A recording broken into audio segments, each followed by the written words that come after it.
Hola a todos, mi nombre es Lina Fernanda Arango Medina, estudiante del programa de Derecho de la Universidad Nacional Abierta y a Distancia. El día de hoy hablaremos sobre las acciones constitucionales. Para eso es necesario saber qué son las acciones constitucionales. Bueno, empezaremos exaltando que la Constitución de 1991 define Colombia como un Estado social de derecho, que se funda en el respeto por la dignidad humana, y de ahí se estructuró una Carta de Derechos Humanos fundamentales, inalienables e inviolables. Y muy probablemente muchos de esos derechos ya se habían reconocido en la Constitución anterior, pero es en esta Constitución que se crean los mecanismos judiciales para la protección de los derechos humanos. Estos mecanismos es lo que se conoce como acciones constitucionales, creadas para que cualquier persona sin necesidad de tener conocimiento jurídico pueda acceder a ellas para exigir la protección de sus derechos. Existen varias acciones constitucionales, como la acción de tutela, habeas corpus, habeas data, acciones de inconstitucionalidad, acciones populares, acciones de grupo, entre otras. Hoy vamos a hablar sobre las acciones populares y de grupo. Estas son acciones colectivas que buscan la protección de los derechos. Por un lado tenemos las acciones populares, buscan la protección de los derechos e intereses colectivos, aunque sea una persona quien la instaure. Tiene un carácter preventivo, es decir, su propósito es evitar que se consume un daño o perjuicio por los derechos de un colectivo de personas, por lo que este mecanismo puede activarse solo con que exista un riesgo o una amenaza. La acción popular puede dirigirse contra entidades públicas o particulares que por acción o omisión hayan vulnerado los derechos o intereses colectivos. Puede ser también aplicable para el restablecimiento de derechos, cuando el daño ya ha sido consumado.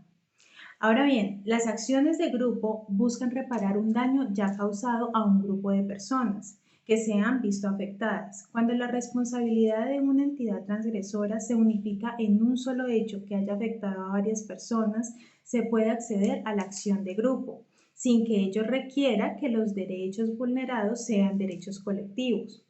Puede ser un derecho subjetivo e individual que haya sido vulnerado y que se busque su reparación colectiva de todos los miembros de un grupo que hayan sufrido la misma transgresión por hechos similares.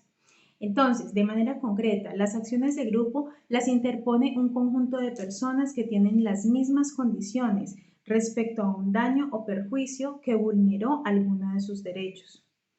Esto no significa que el grupo deba existir previo al hecho, sino que el solo hecho de tener una afectación similar lo constituye como un grupo y tendrán la posibilidad de interponer una acción constitucional de grupo en procura de que les sea reparado e indemnizado los perjuicios causados.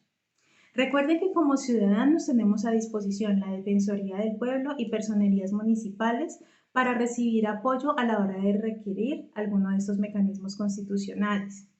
Ahora vamos a ver estas dos acciones en ejemplos de la vida real.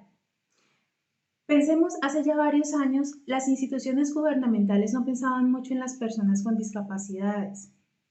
Por este motivo, un ejemplo, Juanito toma la vocería de estas personas con alguna discapacidad física. Instaura una acción popular contra el municipio, solicitando la implementación de recursos de accesibilidad para que las personas con discapacidad visual pudieran hacer uso de los espacios públicos sin correr riesgos.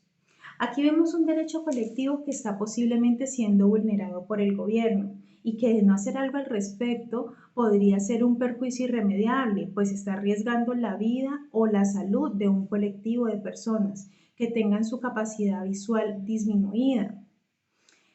Por eso es que muchos municipios de manera gradual hicieron cambios en sus estructuras, colocaron semáforos auditivos, andenes peatonales sensoriales, entre estos recursos que se empezaron a crear para que esta población, esta comunidad no sufriera daños ni perjuicios y pudieran gozar sin temor alguno del derecho a los espacios públicos.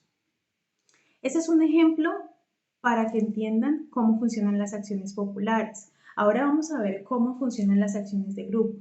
Actualmente en Colombia son muchas las mujeres indígenas que han sido víctimas de sus costumbres heredadas, hablando puntualmente de la ablación, todas con un perjuicio consumado que ha violentado sus derechos fundamentales. Todas ellas que se encuentran en condiciones iguales podrían de manera colectiva interponer una acción de grupo para que el Estado indemnice todos los perjuicios causados, pero también para que intervenga y proteja los derechos de muchas niñas y mujeres que también pueden ser sometidas por las mismas comunidades indígenas a la mutilación genital, poniendo en riesgo su vida, su salud y muchos otros daños que se desencadenan de esa práctica. Este es un breve ejemplo de cómo podría usarse la acción constitucional de grupo. Estos mecanismos son ampliamente definidos en la Ley 472 de 1998. Muchas gracias.